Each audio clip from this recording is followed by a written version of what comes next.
لقد كان في يوسف وإخوته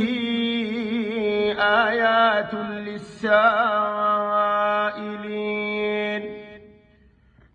إذ قالوا ليوسف وأخوه أحب إلى أبينا منا ونحن عصبة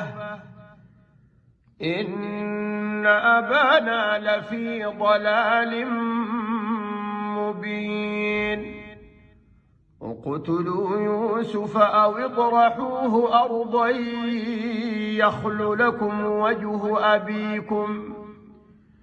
يخل لكم وجه أبيكم وتكونوا من بعده قوما صالحين قال قائل منهم لا تقتلوا يوسف